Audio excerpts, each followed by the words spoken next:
The goalie's job is to give your team a chance to win every night. I thought I did that. Those were Stuart Skinner's words after watching his record drop to 0-3 in these playoffs. And now, Ryan, the Oilers are going to be counting on Skinner for a while yet. Insider Darren Dreger tells us Pickard, who is 6-0 in these playoffs, is gone for at least a week now. Now that the job is his again, at least for now, how confident you that Skinner can find his game again?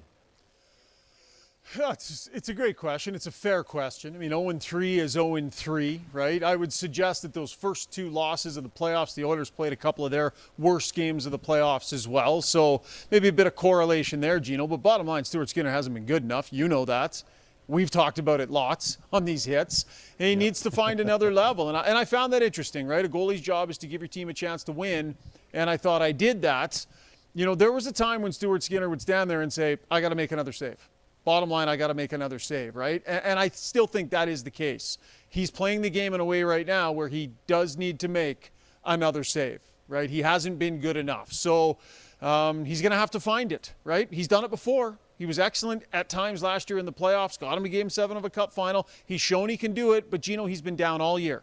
He has not been himself all year, and now he's going to try and conjure that up in a big moment. He's capable of it. I don't know whether we'll see it or not. We'll see. The stage is his. All right, Draisaitl's a pro, one of the best in the game, no doubt. He did struggle last game, and he did score on his own net with 0.4 seconds left in regulation to lose the game. He shrugged it off afterwards, saying it was just a bad bounce. You know this guy as well as anyone who covers the team. How do you think he responds? Well, I think he could be set up for a big night tonight. I mean, he did shrug it off, but that will bother Leon Draisaitl. That is a tough look. That's a highlight that's going to be played for days and days after the fact, right? That's tough for him. He's a competitive guy, wants to win as much as anybody. I would suggest, though, Gino, that of the mistakes that he made on the night, probably the least egregious in terms of it was a tough mistake, kind of a split-second flinch, but there were some mistakes he made earlier that he needs to get out of his game, right? A bad line change. Not only was it an ill-timed line change that led to a goal against, but he was meandering to the bench, not hustling. That cost him. Your team's playing with a lead and you don't get a puck in deep. And you turn it over, you get stripped, and it goes back the other way. So game management style mistakes that Leon Draisaitl normally doesn't make. He knows he needs to be a lot better. And Gino, I believe he will be tonight. I know we're going to get to this right now, but if I'm Chris Knobloch, recognizing that Leon Draisaitl is setting up for a big night tonight, I want him at center. I want him at center, and I want him on his own line. He'll get those legs going, and he's poised to have a big game. Let him be at center.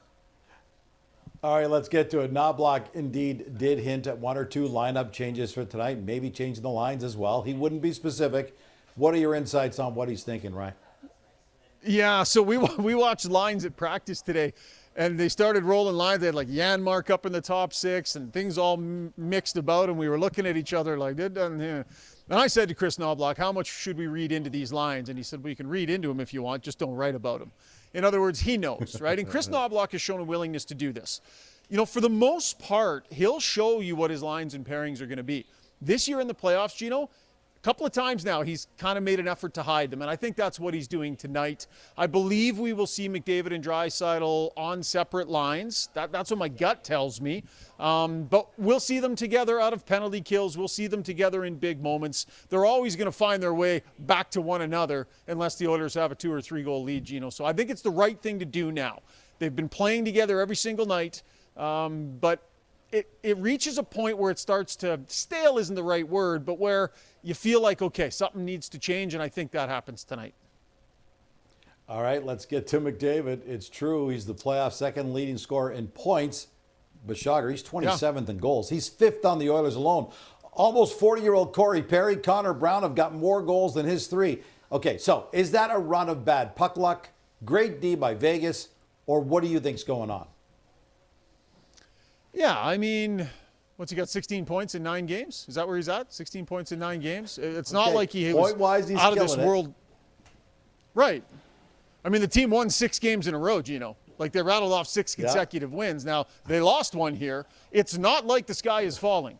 I mean, if you're Connor McDavid, there are some opportunities, some grade A scoring chances where he passes it off. He's always done that, right? And a lot of times it's a pass that works and everybody goes, oh, no one saw that coming, and it ends up in the back of the net. Now, in this series, as it's tightening up, would you like to see him fire away a little bit more? Sure. And maybe we will see that.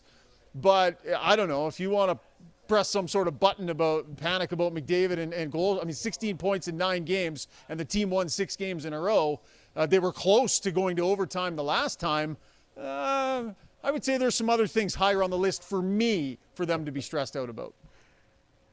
All right, what about the Knights captain and their leading goal scorer, Mark Stone? He left in the first period last game. Yeah. It kind of looked like he got a skate in the face.